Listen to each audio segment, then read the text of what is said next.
From the Sin City, Las Vegas, Nevada, it's Dale and Scott. I love it. It sounds like a car skidding out or something. That beginning. Love it. I think car skidding out isn't a good thing. Oh my gosh. So we were at a stop. Well, we had a stoplight the other day, yesterday or the day before, and we saw a motorcycle do a wheelie. Remember that? He was going down the highway doing a wheelie. We were going down the highway yesterday, and we were going 70, and a motorcycle came zooming up from behind us, and I swear to God, he was doing 140. At least 100, man. He was not even joking. He was going so fast. So fast that we didn't even hear him pull up. No. Or come from behind. It wasn't even a lane next to us. The shit out of us when he finally passed. Oh, it was the scariest thing. And I'm like, instant death. Instant death, right? Oh, yeah. Can you imagine? You saw that. I think I sent you a viral video of a guy on a motorcycle trying to race a Mercedes or something. And he did a wheelie and he flipped out and completely ruined his bike. That's what you get. That's what you get. But he did get on his feet afterwards, so he didn't die. I don't like videos like that where someone actually gets seriously hurt. I don't find that funny. But if they're fine after, then he's like, okay, whatever, Stupid. Scott. I got a random fact for you. This came up when I was doing research for today's show. I had no idea. In New York City, there are 23,650 restaurants. One person could eat out every night for 54 years and never visit the same place twice. And it's going to be longer than that because I heard some ridiculous thing that a new restaurant in New York City opens every day. Every day there's I'm sure something. I'm sure every day one closes too. Well, yeah. But I did the math and it didn't add up. If you take 23,650 and divide it by 365, that's 73 years. 73 years of eating at a different. Now, a lot of those restaurants I wouldn't want to eat at. No. And every time I go to New York, I tend to eat at the same ones over and over. Yep. Yeah. Just like we do here in Vegas. I mean, New York has some shitty hole-in-the-wall places. Well, sure. Scary. Well, sure. Here in Vegas, we have 4,337 restaurants, which would take 11.8 years to eat at every single one. If you went to one a day. And where do we go? The same 2 or 3 all the time. Just yesterday, I went to House of Blues. Yeah. Oh, that place is so good. That's a lot of fun. I mean, it's different now, but it's still good. Another random stupid thing to open the show. Our friend Robbie, who has been on the show before, a friend of ours from Washington, D.C., who now lives in WWW, Walla Walla, Washington, which is just really fun to say. It is. It's funny. Anyway, he lives there. And he wrote on his Facebook yesterday, "What is the first movie you ever saw in a movie theater?" And I know this. I knew my answer immediately. What's yours? Mine is 1992 Batman Returns. Oh, my God. I was 11 years old, and I was allowed to go by myself with my friend who was our neighbor.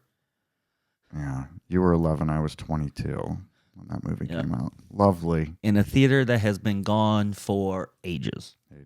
Was this in Delaware? Yeah. Yeah. My first movie was the original Star Wars, 1977, I think. It was 77 or 78. Mm-hmm.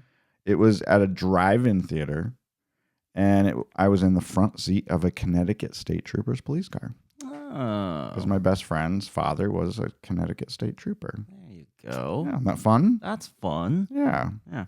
I think he went to jail. What was his? What was his what? Robbie's. Oh, my God. I didn't write it down. I don't remember. It's so stupid. It's probably more in line with yours because he's about your age. Yeah. Right? Yeah. Yeah. So, all right. Now y'all know stupid, dumb, random stuff that you don't need to know. This, my friends, is the Swish Edition.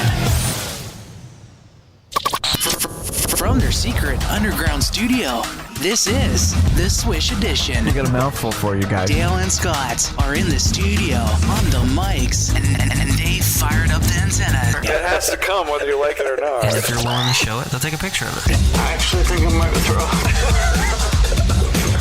Ladies and gentlemen, and everyone else else in between. Here are your new best friends. They're your It's hosts, very exciting for me because this is the best show ever made.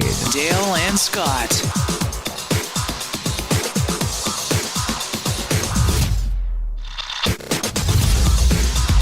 Another random fact, which is not random, but this week is Allie's birthday. Happy birthday. It's a big one. Holy shit, 60? Did you hear what he said? He said 60. I only said it because I know it's not true. I think it's 10 below that. I think it's the big 50. Oh, AARP coming in the mail. Yeah, Although Bert- you probably already get those. You get those in the mail right before you turn 50, don't you? Yeah, we're members. You're actually a member because I'm a member, and I got you an auxiliary card. We don't actually use them because it's too embarrassing, and no one believes I'm 50 something anyway, right? Mm-hmm. Yes, thank you. Hey, are you guys willing to give up your telephone to see Garth Brooks? It's coming again. It's coming around again. I thought it went away, and now it's back. This is not has never gone away. It has some. I know There are that some big people who are doing this. Garth Brooks is starting a new residency in 9 days on May 18th here at Caesar's Palace in Las Vegas. And he's requiring that all smartphones be locked up in one of those yonder cases. Is that how you say it? I think so. If you guys don't know what they look like kind of an oven mitt, and it has a lock on the end of it. Yeah. So when you get to the venue, you have to put your phone in it, and they lock it, and you keep it with you, but you can't use your phone during the concert. Right. It's in your possession. If you need to use it, there is a phone use area out in the lobby where an attendant will unlock it for you to use in the lobby only. And if people are worried they can't take pictures of their favorite concert or stand-up comedian or whatever, they usually have professional photos that you can access with a QR code Oh. from that night.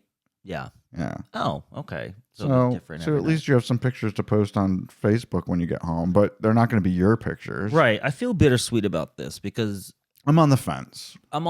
because I'm not one who goes to a concert and is press record on my phone and video records in a whole concert. No, of course not. I haven't even seen you pull your phone out while we go to a concert. I never do. But I watch the concert. Yeah, and you enjoy But it. like Taylor Swift, like every single fucking person in there had their phones up and recorded 99% of the the whole people concert. had their phones out the entire.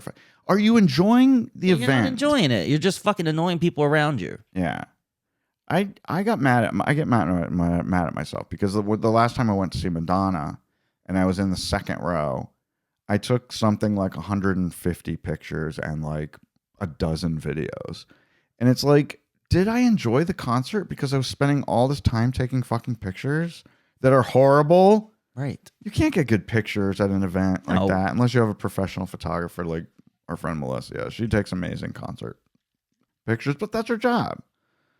It's our job to just go and enjoy it. So people have ruined it. Live in the moment, right? Anyway, so I guess it is a good idea. Good for you, Garth.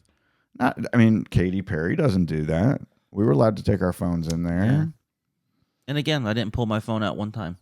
No, you're a good guy. Another thing from a stupid alert. This is so crazy. You guys probably heard about this. There's an art installation in South Korea where an artist taped a banana with duct tape to a wall. And it got all kinds of press all around the world. And someone bought it for $120,000, knowing that the artist was going to do it again. And he did. It was part of this installation at some art place in South Korea. Well, some dumb kid who skipped breakfast that morning took the banana off the wall and ate it. He ate a $120,000 banana. And if you think that's gross and you're wondering how long was that banana on the wall, well, it turns out that the art gallery changes the banana every 2 days. Oh. Otherwise, it would turn black and Right. just be They go disgusting. away. Is it art just It's to not tape a art. fucking banana to a wall? No, it's not art. Because we could do that. Like, as soon as we're done with the show, we could tape a banana to the wall. I could tape my dick to the wall. Maybe that would be even bigger than $120,000. It's not art. I don't think it's art either. Everyone says art is in the eye of the beholder, or is that beauty? I guess that's beauty. Yes. But art is subjective. I get sure. that. I think you hit that. Yes, that phrase works for both. But you watch these guys who like take a canvas that's 8 feet tall and 4 feet wide, and they take their paintbrush and they just like throw paint with their paintbrush at the piece of work, and then it's done, and that's art. It's like, okay, it's not. Anybody can fucking do that. Exactly. And yes, maybe it looks cool, but how could it be worth more than the paint and the canvas? Sorry. Art is, you have to come up with something very unique that you put your talent into. Right. You don't just throw some fucking paint at a canvas and call it art. Agreed, because it's stupid. I think it's stupid. And I'm sure there are people listening who disagree with us, but what are you going to do? It's just like that. What's that guy that did back in the 60s, I think, and he got real famous for just doing the blocks of color. Like one thing would just be a block of red, and that's supposedly art. Or Mondrian, with the different blocks and the different colors, usually black, red, blue, white. And it's like, I could do that. But they would say, well, but I didn't do it though. Right. I guess that's the whole thing. I don't know if the kid got in any trouble. He might have. I don't know. Well, they could have easily gotten away with it if they just replaced the fucking banana. No one would have known. Exactly. Elon Musk, you might know, has a batshit crazy partner, wife. I don't know if they're married. They're on and off again all the time. Yeah. Her name is Grimes. That's her only name. And she has changed her child's name, the most recent one she had with Elon, to the question mark. But the court wouldn't allow them to change the kid's name to a question mark because symbols and numbers aren't allowed. Right. So she decided, on the form she wrote down the word Y, WHY, and then she wrote in parentheses, or just the letter Y. That's the kid's name. No last name, mind you. The kid's name used to be Exa Dark Sidrel, which has that weird AE that's connected. Yeah. It has a name.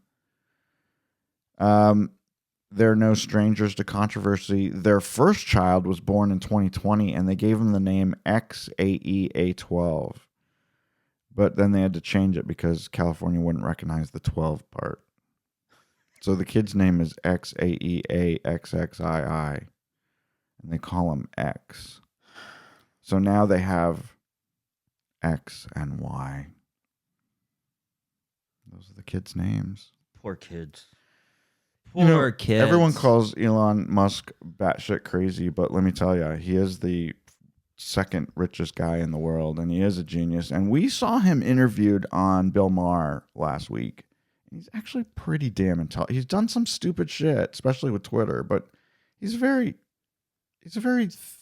thought-provoking and smart-sounding guy. He'd still be weird. He's still weird. Some of our most smartest people are weird, right? I'm weird. Like Sheldon Cooper? Sheldon Cooper from Big Bang Theory. Heard about Pastagate up I there have. in New Jersey? This shit is so funny.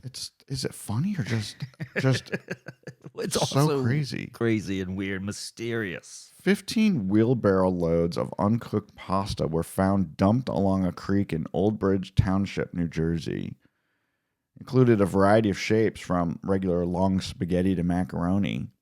They believe it was dumped when it was still hard before it was cooked. That's and what then I read. It became looking like it was cooked just from being outside in the moisture, and maybe it got rained on. Yeah.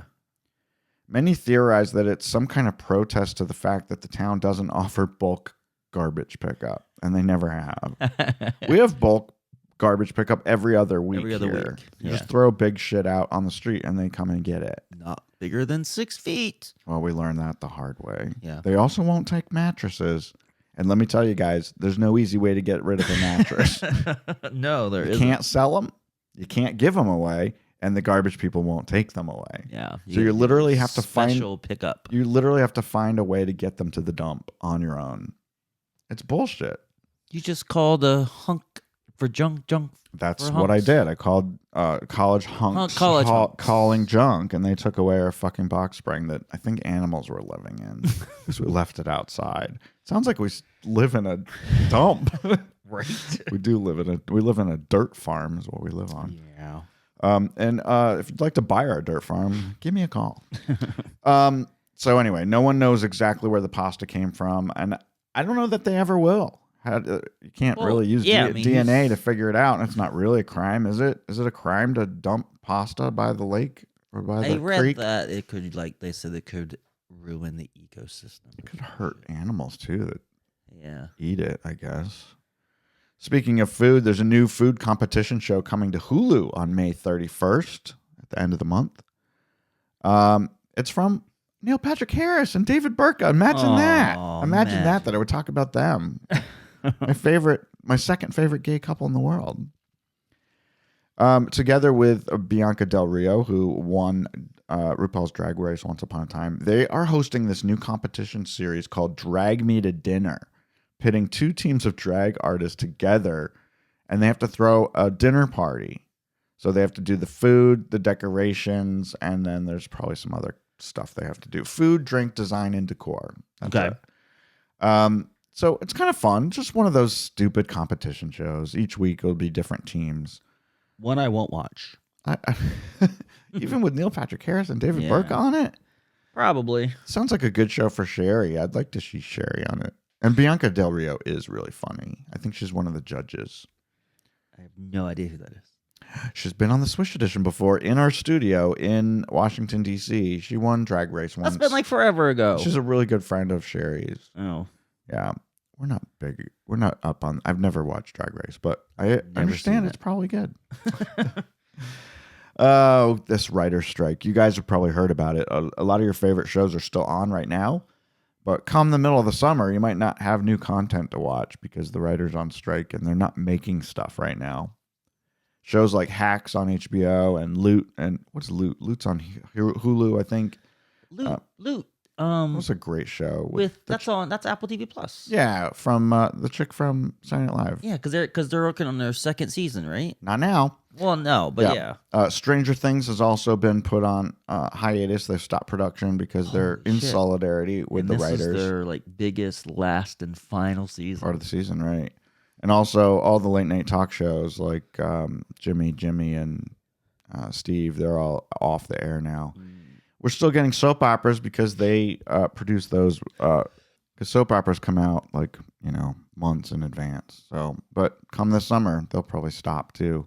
Then you'll just get repeats. There you go. There are a couple I know The View is not going on, but I think there are a couple talk shows. Oh, The Talk is off, but The View is on, and Gutfeld on Fox. It's continuing. And he's got the highest ratings in late night? He gets more ratings than any of the broadcast ones. Oh. Yeah. Yeah, I think you told me that before. What do the writers want? They're fighting for all kinds of things. They basically want bigger pay. They want protections against AI, computers writing scripts for them. Right. Which I get. They want more money up front but also more residuals for when shows, Yeah, they re-air. Yes. Yeah. Increased pension and health funds, blah, blah, blah, getting paid for rewrites. They want larger staffs. They literally want bigger writers' rooms. Apparently writers are crammed into tiny little rooms and they want bigger rooms. So those are the things they're fighting for. Okay.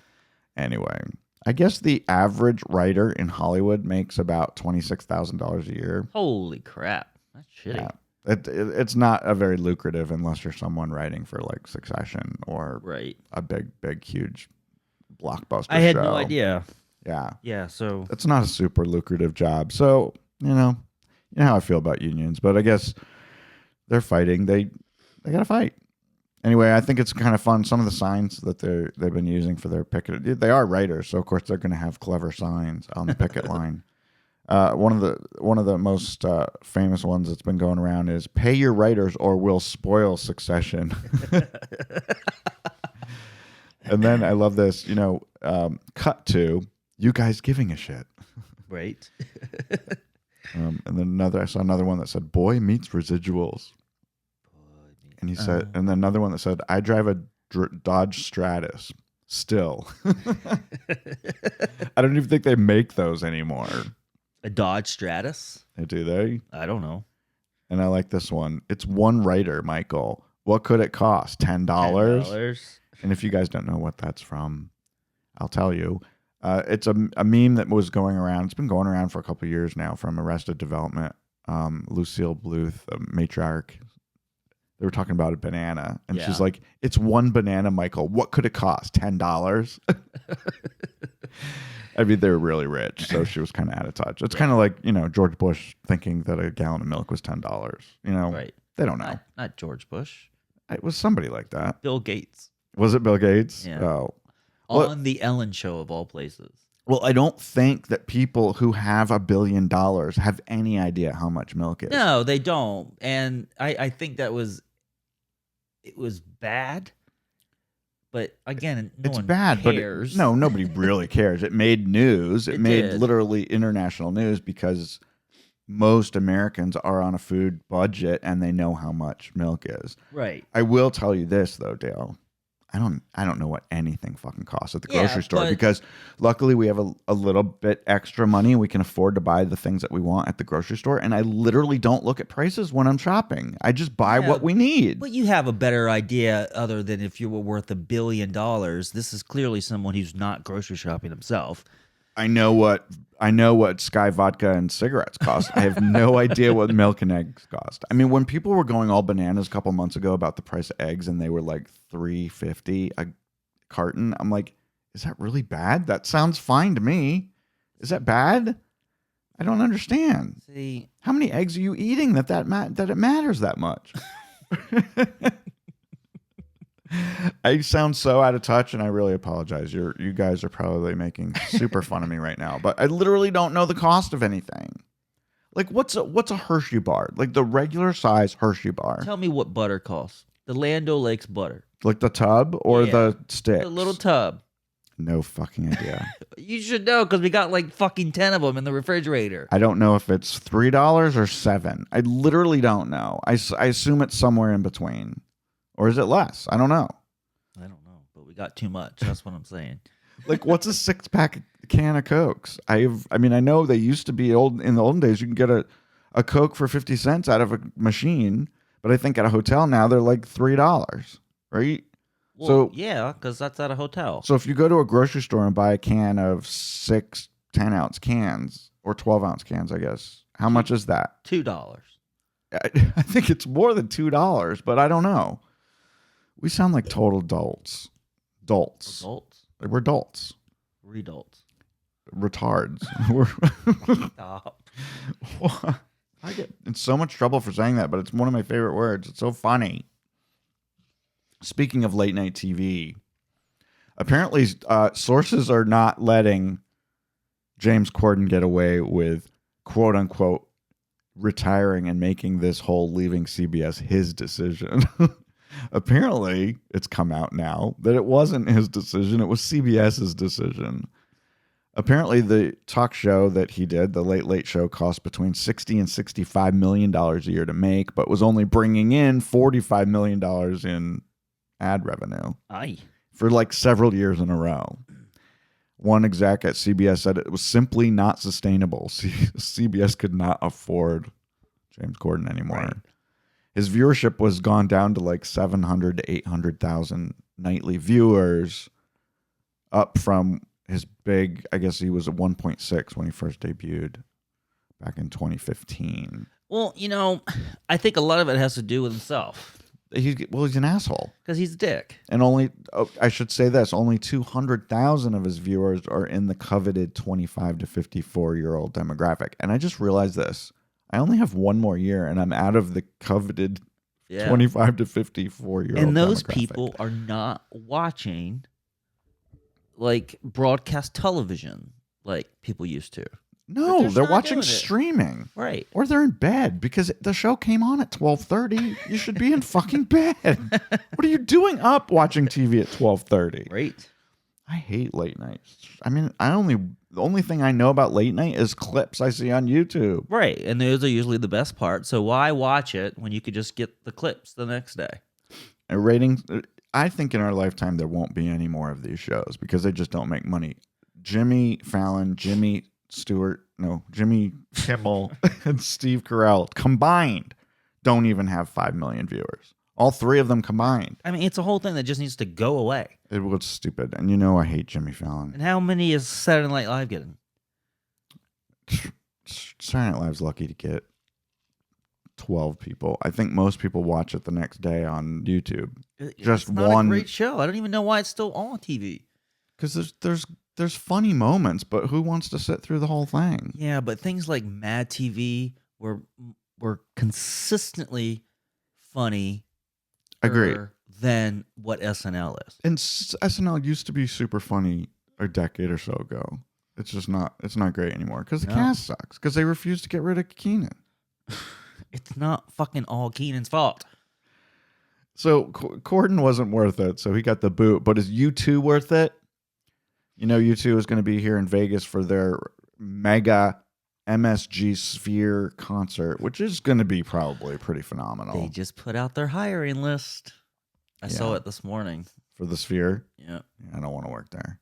They have a lot of Burbank. Burbank is where the little Sphere is. It's the practice facility. Yeah. So from September 29th is when U2 will be performing here. That's when they start their residency. Verified fans were allowed to buy tickets when they went on sale a couple weeks ago, and the tickets started at $140. That was the cheapest ticket, which is not too bad, I guess, for a group like U2. Yeah. But they all sold out. So the tickets were never offered to the general public. General public sales never. So they're sold out already. So the U2 is going to look at their schedule and try to put more dates together for the show. But of course, as you know, tickets are already showing up on eBay. If you want to sit in section 110, you can buy 2 tickets for $6,400. You can go to general admission standing tickets for $2,200. And then there's a section 4 tickets in section 105, row 20, for $17,000. Is U2 worth $17,000? No. What is that? 17,000 divided by 4. That's $4,250 per person. Nope. You'd have to be a real big, super U2 fan to pay that much money. I wouldn't pay that much money for anyone. No. Even him. No. I'm pointing at There is Ricky. not one person I would pay that for. Yeah. So Airbnb, we talked about this before, but it's finally happening. They said, yes, we're doing it. Airbnb is finally going to make their hidden fees and cleaning instructions clear up front. When you're searching for a place to stay and you see the prices on the little map, that's the price you pay. Good. Including all the fees. Good. Starting this summer, you'll see the whole price. You'll also be able to scroll down to the bottom and find out what the fuck these people want you to do before you check out. Perfect. You are expected to take out the garbage, strip the bed, start the dishwasher. Fuck all that. Make sure there's no pubes in the bottom of the shower. Fuck all that. I say fuck all that. Especially if you're spending that much fucking money. Right. It's not fair. I'm not doing your fucking work for you. If it takes you that long, if you're making that kind of money and it takes you a whole day to do it and you want us to do it, then you just lose a day. Or adjust your prices accordingly. You lose a day of booking and get your house ready for the next day. Do your fucking job. Don't have other people do it. We've ranted about this so many times. It's just because it hate it pisses so me much. off so much. Because I love it. And I love staying at Airbnbs. And we've over a stayed in hotel, lots of great ones. But I can't. That's just, it gets me. Burns me up. Burns me up too. I'm excited about this. You know, donuts are huge here in Vegas. So if you guys come, there are many opportunities for donuts. They're all over town. Oh my God, there's donuts galore here. But a brand new shop has just opened at the Venetian in the canal shops that there in the back. It's called Duck Donuts. And I know this donut place very, very well because I've been going there since I was a kid down in Duck, North Carolina. That's where it started. Hey. In the Outer Banks. Outer Banks. So Duck Donuts is opening at the Venetian, and instead of most donut shops here in town run out of the good stuff by noon, not at Duck. Duck keeps making them all day until 2 a.m. so they don't run out. Holy moly. And in a few weeks, when they get their liquor license, they're going to start offering boozy shakes. Hey. One of them, you ready for this? One of them is a 100-ounce boozy shake that comes in 3 different flavors, mudslide, pina colada, or strawberry shortcake, with 6 to 12 shots of alcohol. Holy shit. For $100. Holy shit. Is that the craziest thing you've ever heard? That's why I love this town. It comes in one of those big yard-long things like we see people That is getting why from. I love this town. Yeah. It's over the top. I mean, it's just crazy. Love it. If you don't want the 100-ounce one, you can also get a 25-ounce version with or without alcohol. So I've had boozy milkshakes before. They're really not all that great.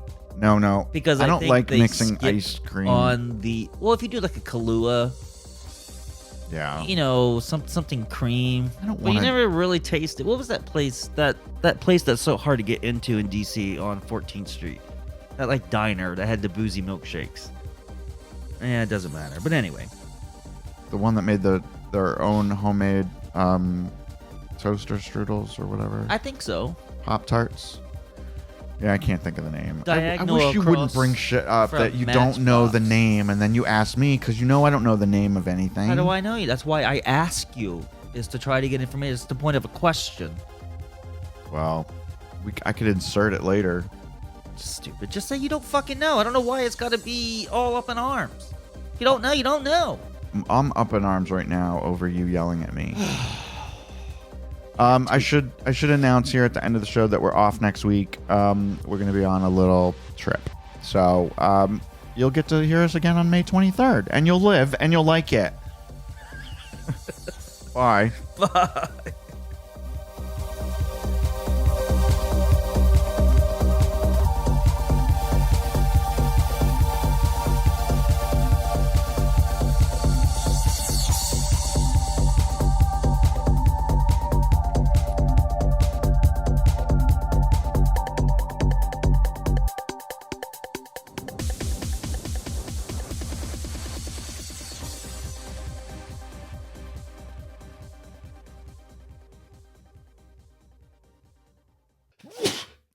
Jesus fuck. Damn, that came out of nowhere.